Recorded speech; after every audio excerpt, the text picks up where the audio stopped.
एक चोर गांव की दुकान से चोरी करके भाग रहा था। सभी गांव के लोग उसके पीछे पड़े थे। भागते भागते चोर और गांव के लोग एक जंगल में घुस जाते हैं और सारे गांव के लोगों को चकमा देकर वह चोर एक गुफा के अंदर छुप जाता है। कुछ देर बाद सभी गांव वाले थक हार के चले जाते हैं। आज बच गया, नहीं तो ये सिर्फ 1000 रुपए के लिए मार ही देते। चलो अब 1 हफ्ते तक कुछ नहीं करना पड़ेगा। वह जैसे ही बाहर जा रहा होता है कि उसे गुफा के अंदर की तरफ से चमचमाती रोशनी दिखती है। वह उस रोशनी की तरफ बढ़ता है। वह जैसे ही आगे बढ़ता है उसे एक बक्सा मिलता है। उसी में से वह चमकती रोशनी आ रही थी। वह चोर उसे खोलता है। उसे सबसे पहले एक गुड़िया मिलती है। वह उसे फेंक देता है और सोने के सिक्कों को अपनी जेब में भरने लगता है।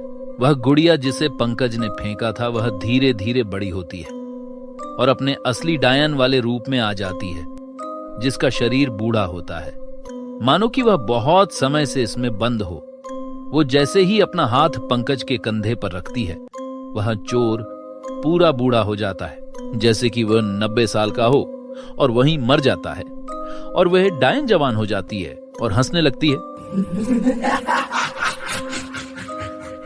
अब वह डायन उस चोर का रूप धारण करके उसी गांव में जाती है। अब वो पंकज बनी डायन सबके सामने माफी मांगता है। हमें माफ कर दो भैया, हम अगली बारी से ऐसा नहीं करेंगे। ये लो आपके 1000 रुपए। गांव के बुजुर्ग लोग कहते हैं, छोड़ दो इसे, इसको अपनी गलती पर पछतावा है। गांव के लोग उसे छोड़ देते हैं और पंकज अपने परिवार के पास आ जाता है और अपनी बीवी बच्चों को कहता है, मुझे माफ कर दो, मैं कल से अच्छा काम करूंगा। और अपने परिवार को सोने के सिक्के दे देता है जो काफी कीमती होते हैं। उन सिक्कों को एक सोनार को बेच के काफी पैसे मिलते हैं और उस रात खुशी से खा पी के सो जाते हैं। पंकज आधी रात को जागता है और उसके घर जाता है जिसकी दुकान से पैसे चोरी किए थे। वह उन सभी के कंधे पर हाथ रखता है।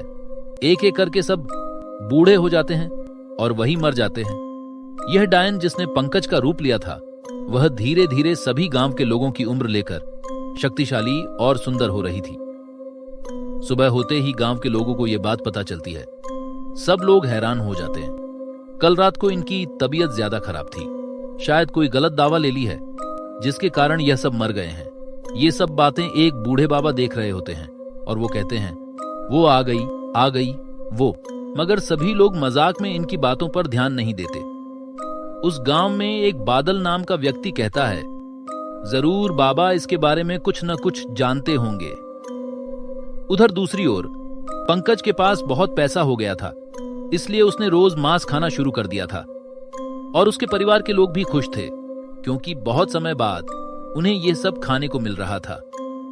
उसकी बीवी पंकज से कहती है, मैं मां बनने वाली हूं। पंकज मन ही मन में बोलता है, ये तो बहुत अच्छी बात है। अगर मैंने एक बच्चे के पैदा होते ही उसकी उम्र ले ली तब तो मुझे एक नई जिंदगी मिल जाएगी। मुझे रहने के लिए एक शरीर मिल जाएगा। वह अंदर ही अंदर खुश हो रहा होता है। ये तो बहुत अच्छी बात है। अब तुम अपना ख्याल रखो और बच्चों तुम भी मां की खूब सेवा करो। अब वो रात को अकेले निकल जाता है और जानवरों का खून पीने लगता है और कई लोगों की उम्र को खींच लेता है। धीरे धीरे गांव के लोगों को लगने लगा कि इस गांव में कोई श्राप लग गया है। उधर बाबा बादल को सारी बात बताते हैं।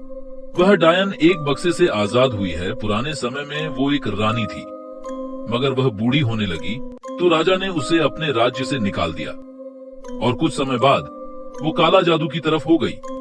उसने राक्षसों की पूजा करना शुरू कर दी और उसे शक्तियां मिल गईं। वह उस राज्य के सभी लोगों को पूरी तरह से बर्बाद करना चाहती थी। उसने लोगों को मारना और उनकी उम्र को लेना शुरू कर दिया ताकि वह हमेशा सुंदर और जवान रहे। अपने राज्य को बचाने के लिए राजा ने एक साधु के साथ मिलकर उसे एक बक्से में कैद कर दिया। अब अगर उसे फिर से रोकना है तो वही काम फिर से करना होगा।